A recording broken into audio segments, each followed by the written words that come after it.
Hello and welcome to the Anglian Flaneurs. Today we're in West London. We're at Brompton Cemetery. Brompton is one of the Magnificent Seven. We visited one earlier in the year at West Norwood. Now, the Magnificent Seven came into force around about the end of the 1830s, as we documented in our West Norwood vlog. Local churchyards were becoming overrun. We talked about Enon Chapel and the horrors there, and this necessitated the authorities to build these large cemeteries to house the dead from the ever-increasing population of London and the very high mortality rates from the early parts of the Industrial Revolution. We're going to be doing a gentle walk around the cemetery. We will feature some of the graves, some of the tombstones, and we'll give you a little bit of history on some of the people that are buried here. The man behind the building of the cemetery here was Stephen Geary, a local engineer, and he raised the necessary company that was needed to get parliamentary permission for the project. And he secured the land, some 40 acres, from local landowner Lord Kensington and the Equitable Gas Light Company. The architect behind the cemetery was a Benjamin Board.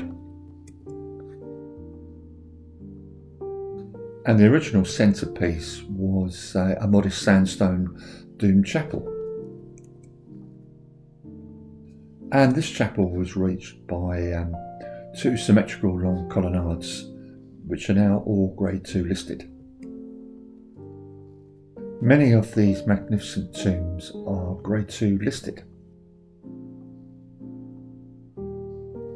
We've entered the cemetery very close to Earl's Court Tube Station.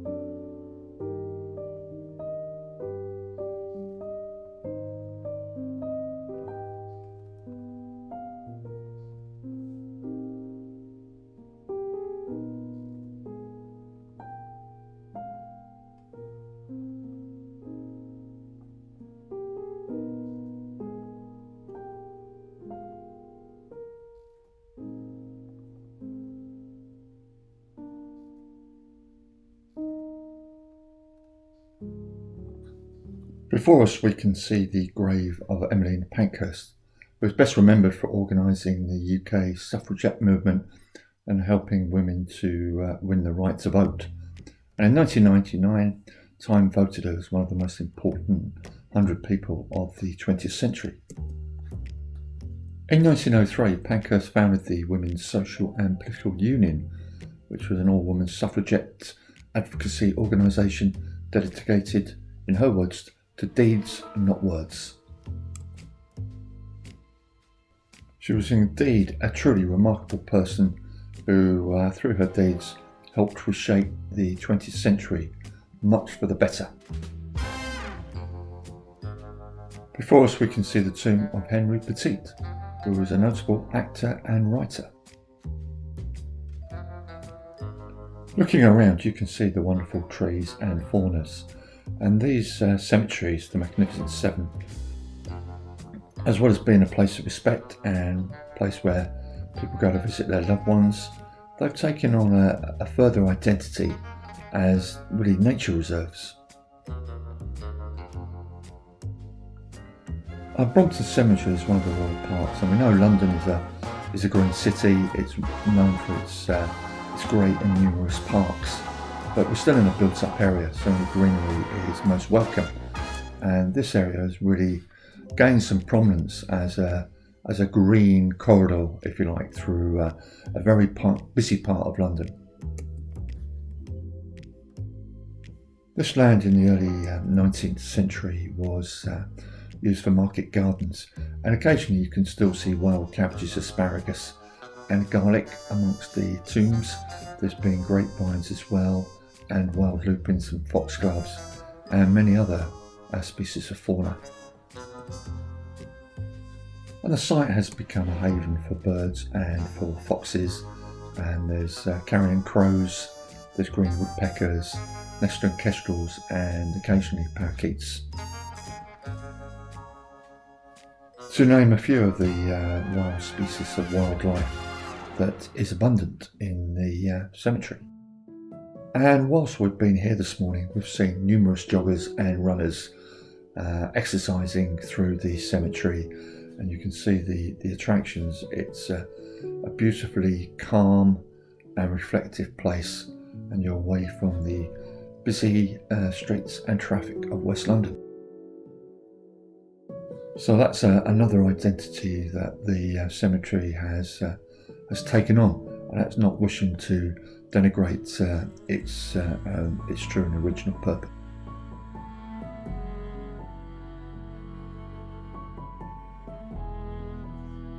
As we go and pass through the cemetery, you will see the occasional shots of Stamford Bridge, the home of Chelsea Football Club. Now, I've been there once or twice, and I must say it is a particularly ugly football ground. Now, I'm trying to be reasonable about it now. Part of it might be because my second team is QPR, one of their most hostile West London rivals, but it really isn't a particularly nice ground.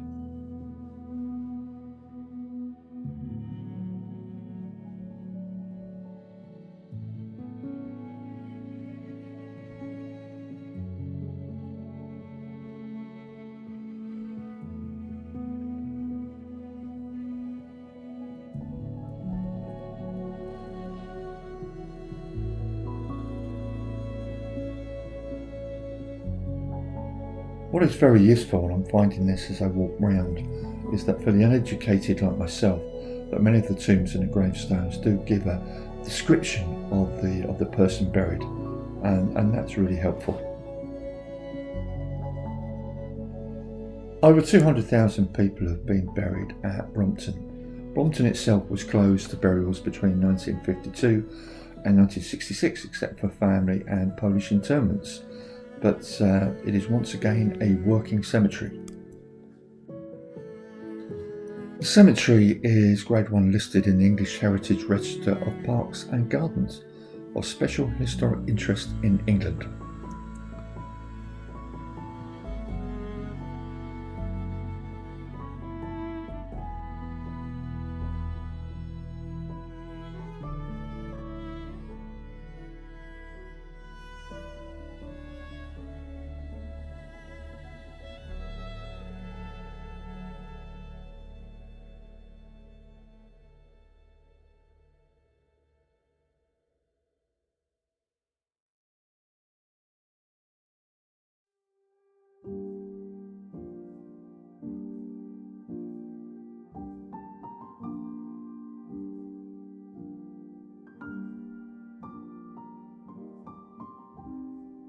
We can see on our right very soon one of the outstanding architectural features of Brompton Cemetery, one of the sandstone colonnades.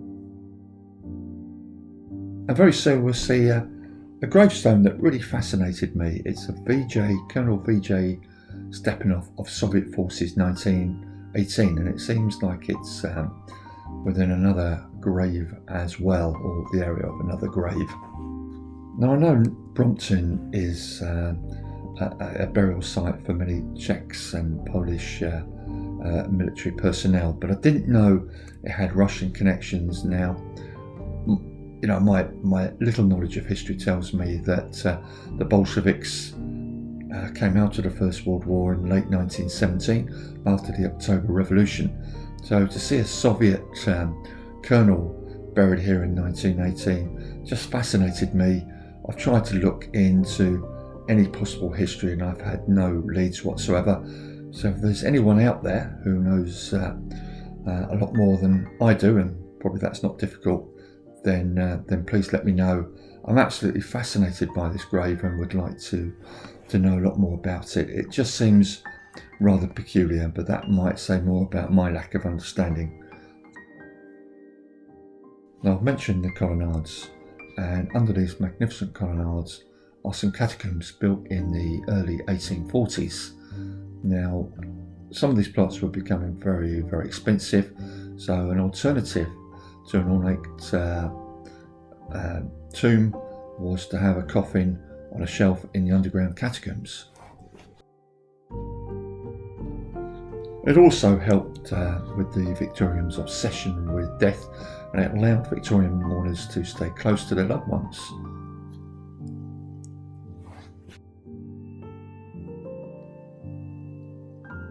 In a slightly facetious tone, it meant that you could come and visit your loved ones in any weather conditions. But apparently they were not that popular, and only ever 500 spaces were sold. I believe that the spectacular catacombs at Kensal Green Cemetery, very nearby, were more popular. The cemetery here has strong military connections. From 1854 to 1939, the cemetery here became the London District's military cemetery, and the Royal Hospital Chelsea purchased a plot here in the northwest corner. Also, the Brigade of the Guards has its own section here, and there are 289 Commonwealth service personnel of World War I and 79 of World War II buried here.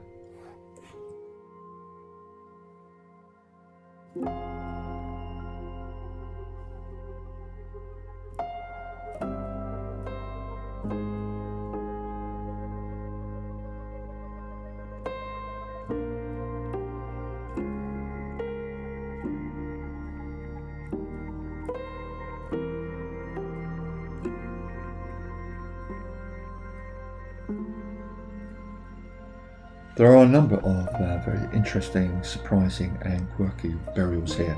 One or two I've mentioned already, but there are a number of Native American performers buried here. Now, I found out on investigation that in the late 1880s at the nearby Earls Court exhibition grounds, there was an American show with Buffalo Bill, and while performing, a number of Native American performers died while on tour of Britain and ended up in the cemetery here, including a Sioux chief called Long Wolf, who was buried here on the 13th of June 1892, having died at the age of 59 of bronchial pneumonia.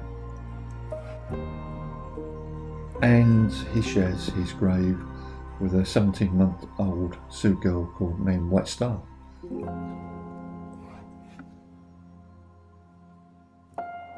Who was believed to have died while falling from her mother's arms while on horseback. Now, this leads on to stories of exhumations. Now, in the late 1990s, the British woman Elizabeth Knight traced her family and found that she was connected with Chief Long Wolf, and campaigned quite rightly to have his remains returned to the land of his birth. So in 1997, Chief Long Wolf was finally moved to a new plot at Wolf Creek Cemetery in Pine Ridge, South Dakota.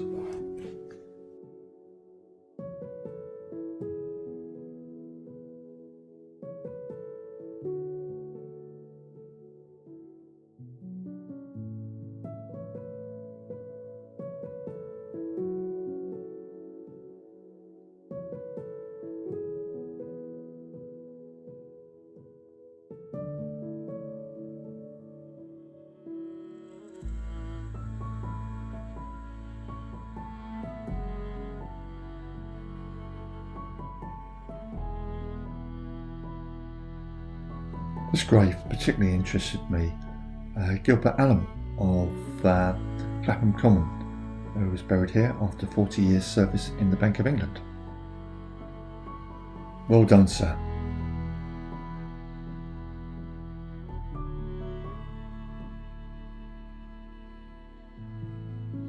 And here lies the grave of the great boxer John Jackson, who was a champion boxer of England in 1795.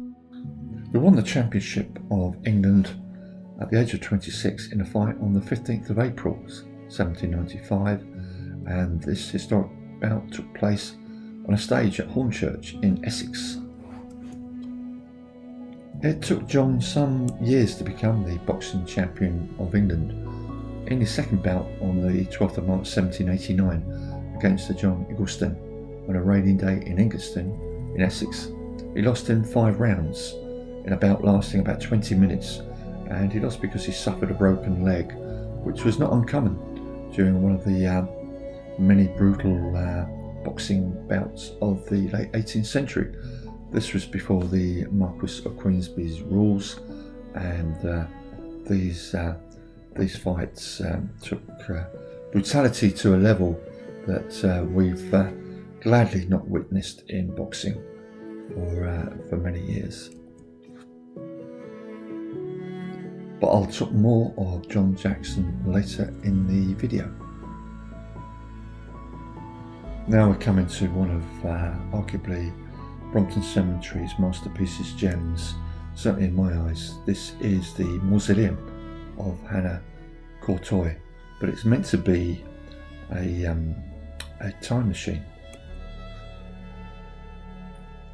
Now the backdrop to this story, and this mausoleum was erected in the mid-19th century, but it involves the Victorian obsessions with weird science and Egyptology. Now erected in 1854, the memorial here is supposedly a collaboration between Joseph Bonomi, an Egyptologist and sculptor, and Samuel Alfred Warner, naval weapons inventor. Now Warner had a very dubious reputation. Courtoy was an unmarried mother of 3 daughters, and she had inherited a wealthy merchant's estate, became a socialite, and apparently loved Egyptology. Reading from that wonderful publication, The Londonist, and I will quote from that publication: "Perhaps she even subscribed to the notion that the wisdom of the ancient pharaohs extended to time travel and eternal life. Add to this a lost key and a suggestion that the tomb is unmarked on Brompton Cemetery plans, and the mystery deepens."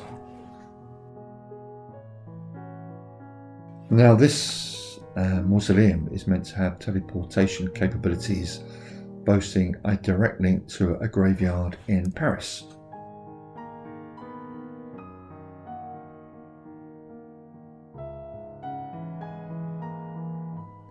And now we come to the tombstone of one of the most notable burials here, that of John Snow.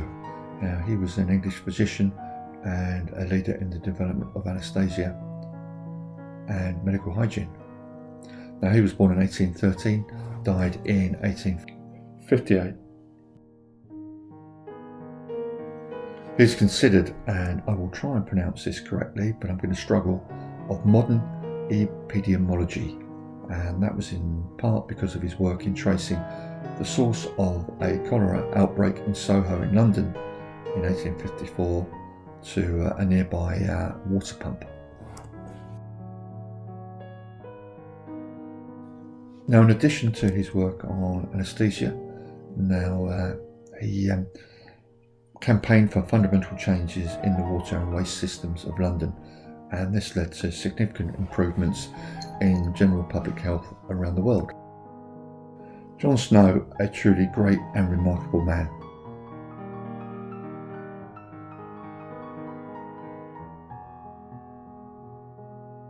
The next grave is particularly interesting if you are a big cricket fan, and I certainly am. It's that of John Wisden, 1826 to 1884, who was an English cricketer who played a number of first-class matches for 3 counties around London, Kent, Middlesex and Sussex, but best known for launching the annual Wisden Cricketers' Almanac, and this was first launched in 1864 and gives detailed accounts of every game played during the previous calendar year.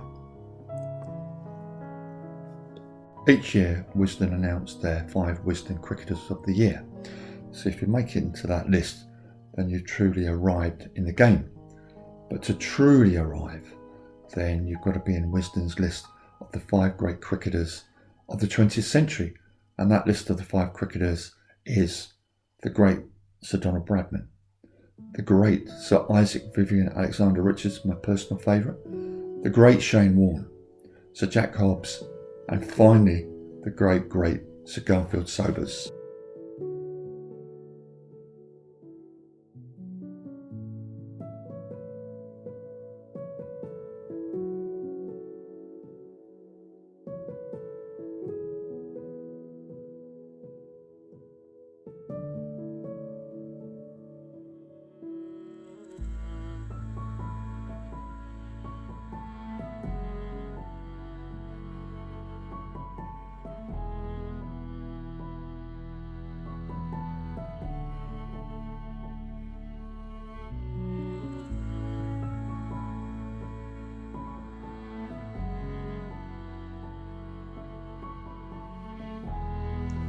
We're coming to the end of our journey through Brompton Cemetery, walking through the colonnades, and I hope you've enjoyed this progress, this walk through the cemetery.